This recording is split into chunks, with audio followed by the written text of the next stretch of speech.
What I find interesting is the trend towards applying an engineer's mindset to global problems, because it used to be a political mindset, but the actual answer generally is a pragmatic, cold hard look at a problem and find a solution.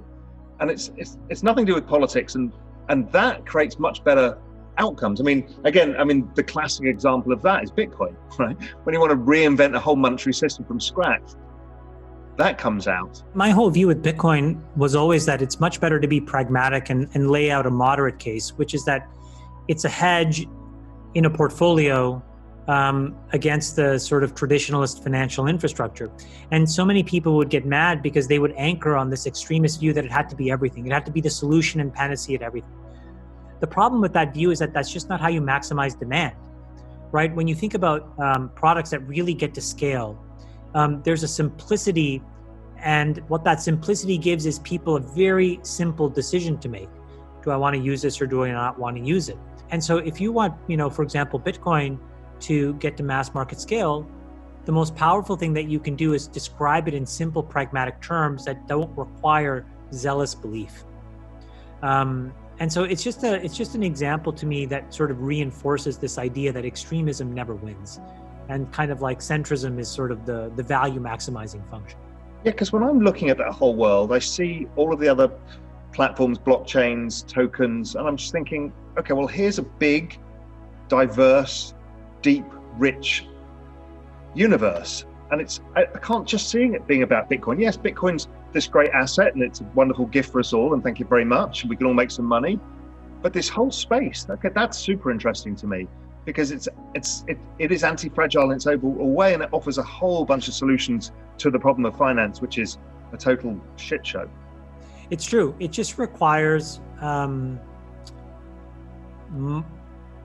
sort of like a de-escalated, like I find that a lot of people in Bitcoin, and it's so funny because like many of them got there well after I did. They're just so arrogant about it. And I don't know, maybe I'm just dumber, but like, I just don't understand why people need to believe so much versus, view it more pragmatically and unemotionally, because I think they'll find more success in the more unemotional, treatment of what it is. So like another example is like the entire DeFi movement. I got laughed at because somebody asked me, Laura Shin asked me what DeFi was. And I was like, I have no idea, but I own Bitcoin. And I was just telling the truth, which is like, I don't have the time to learn about all this stuff. And, at some point somebody will explain it to me and I'll know a little bit better, but it's not to say that it's not important, but it is to say that everything has a time and place. And if we are going to focus our energies on making Bitcoin mass market and scale, we have to dial down this zealous rhetoric and dial up pragmatist rhetoric. Pragmatist rhetoric is what will get your mother and your grandmother to have Bitcoin in their wallets. That's right. I love Michael Saylor, and his interview's been amazing, and he's on Real Vision, but he speaks in a term that no corporate treasurer understands. They want to hear about hornet's nest or anything else. They want to hear about diversification of portfolio returns and stuff like that. So to your point, look, I've started an insurance company that's doing a bunch of very, very esoteric, exotic insurance policies. And one of the interesting things that I've learned with my co-founder, my partner in this, he's the CEO, I'm just the chairman, but is how many of these corporations view their balance sheets and how they're buying all kinds of esoteric insurance. And the instant thing, Raoul, that pops to the top of my head is, wow, these guys should also own Bitcoin as something like that. If they're going to own cat bonds and they're going to own business interruption risk insurance and all kinds of, hedges on PMI, my gosh, why don't they own some Bitcoin? Well, it's because the presentation of that idea is done in such a way where they're forced to make a leap too far. And because if you decompose what the treasurer or the CFO is how the lens in which they're making decisions, it's just career risk. Right? It's that old adage. You're never going to get fired for buying IBM, right? And so you're never going to get fired for just having the money sit in a corporate account with earning zero at JP Morgan. Then pounding your fists on the table for Bitcoin. So what we need is, again, more pragmatism around what it is. I've always found the presentation of the idea as a deeply fundamentally uncorrelated hedge to the existing financial infrastructure to be kind of boring, not that salacious, but very pragmatic and effective. Yeah, I mean, a lot of people want to get the institutions into the space. And I keep explaining to people, stop talking about libertarian philosophies and, all of this stuff. Everybody in the asset allocation space, the boring pension funds use something called BARA, BARRA.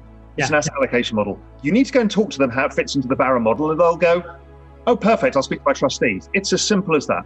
It's so boring, right? I mean, at the end of the day, it's like, this is the boring sort of like, blocking and tackling that's required. And I think it's fine, I have different personas. We all have different personas. And, there are parts of my persona that are very extreme in certain views on certain topics in certain markets. But I've also learned that, there's a time and place for that. But then there's a time and place for just pragmatic product building, blocking and tackling, and reputation and trust when you're trying to get something to scale. Another example that I've been at the forefront of is in SPACs, right? If I was zealous about SPACs, you wouldn't have seen the change in the capital markets that we've seen in 2 short years. What attracts you to SPACs? What is it, apart from the fact that it's just easier to get something away and there's some interesting economics? What's so great about it? The SPAC is really important. Well, I'll give you why it's important to me, and then I'll give you why it's important to an entrepreneur.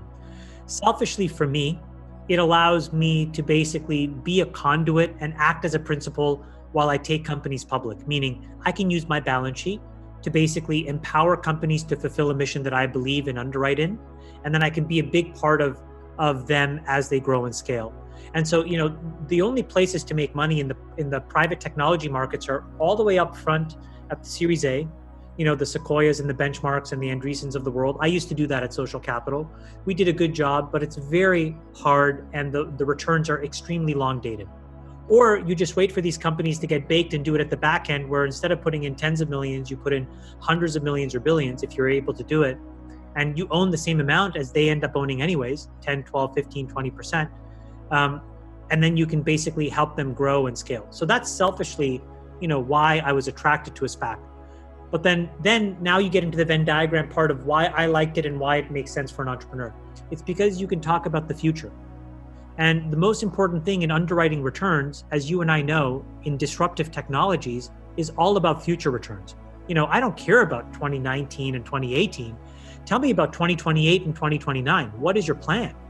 And the only way that you can talk about that when you're bringing a company public is through an S4 process, because it's a merger, because the S1 process doesn't allow that. The SEC rules are very strict around, basically talking about future prospects, future strategy, future cash flows.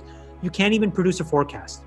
So the S4 and a SPAC, at the intersection between now my desires and the entrepreneur's desires, is about talking about the future in detail. And then for the entrepreneur, what they get is, a couple of things that are not as important to me, but important to them, which is speed.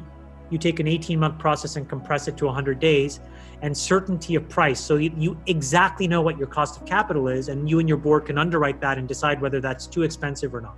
And is it also an arbitrage? Because look, private markets and public markets trade at different prices relative to each other. And for a period of time, the pre-WeWork world, it was all trading at a premium, then it trades at a discount. So now if the private markets are trading at a discount, this is an easy way to arbitrage the value difference as well.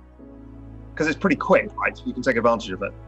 Yeah, I think that I think it's more appropriate to describe what you say on a company by company level. I'm not sure that it's necessarily true that, a company like WeWork, which is in a very different space than, for example, like an AI chip company, that, that there are these impacts where all of a sudden the person that's underwriting the chip company all of a sudden sees a discount where they otherwise would have been paying a premium. I'm not sure that that's necessarily true, but I do think broadly speaking, what you're saying is right, which is that right now there's this weird opacity between the private and the public markets. And the most important thing, I think, is that mostly for your viewers is that, or your listeners as well, is that the returns that are available in the private markets are still blocked. There is no access for average, ordinary, normal folks to get access to that return stream.